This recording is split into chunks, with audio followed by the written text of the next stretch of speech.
mi nombre es Paola Rivas Colín, del grupo E3 en la licenciatura en Educación. Voy a hacer una presentación oral sobre mi ensayo, tratando de dar una introducción breve, al igual que una conclusión, y tratar los temas principales de mi ensayo en 4 puntos. Pues bueno, mi ensayo es sobre la educación de la mujer en la Edad Media, y a mi parecer es un tema bastante importante o con bastante relevancia, por eso lo escogí. Pues se me hace un tema con muchísima relevancia en un análisis histórico, ya que refleja cómo la iglesia, la jerarquía feudal y los roles de género influían muchísimo en la educación de la mujer.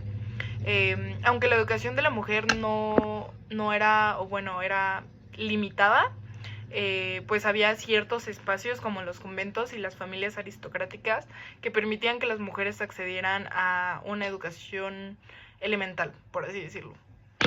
Con un contexto histórico social, ya que pues en la Edad Media los roles de género eran marcados o definidos por la iglesia o estructuras sociales feudales.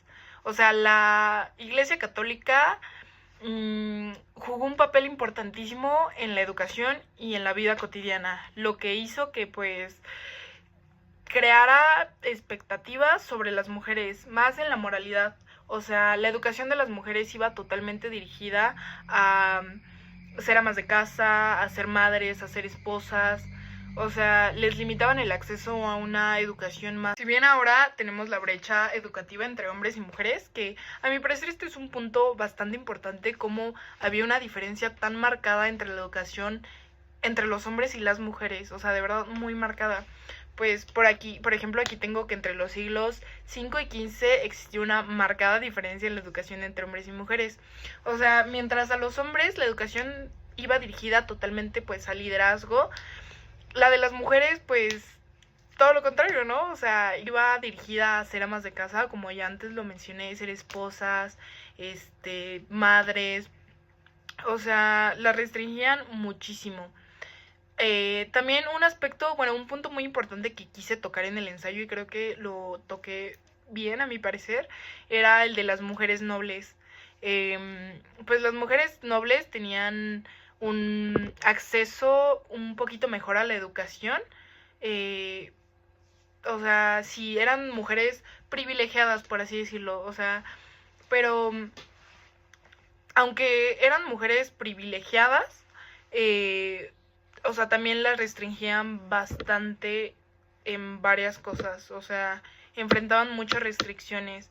Por ejemplo, su educación iba totalmente dirigida a la administración del hogar y educación de los hijos, pero rara vez participaban políticamente o socialmente en alguna toma de decisión. Ahora tenemos la influencia de la iglesia, y esto es un tema de suma importancia porque pues la iglesia controlaba la mayoría de los centros educativos, sobre todo pues los conventos, donde las mujeres aprendían a leer, a escribir, un poco de latín, pero pues esto era básicamente, o bueno, era para que al final participaran en rituales religiosos. Aunque hubo algunas monjas que destacaron como educadoras, la iglesia siempre marcaba o reforzaba la idea de que las mujeres debían mantenerse como en su papel de amas de casa o en su papel de religioso.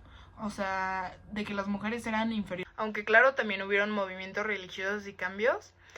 A partir del siglo XIII surgieron movimientos como la devotio moderna, que permitió a las mujeres un desarrollo en su pensamiento, aunque claro, seguían bajo un estricto control eclesiástico.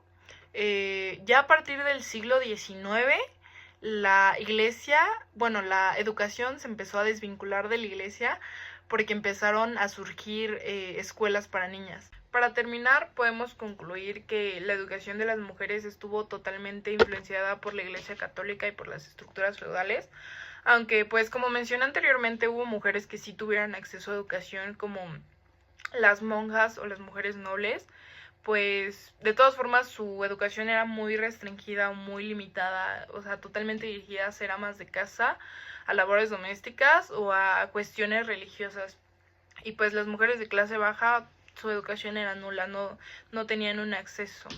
Entonces, pues para mí lo que refleja la educación de las mujeres en la Edad Media refleja totalmente la desigualdad de esa época.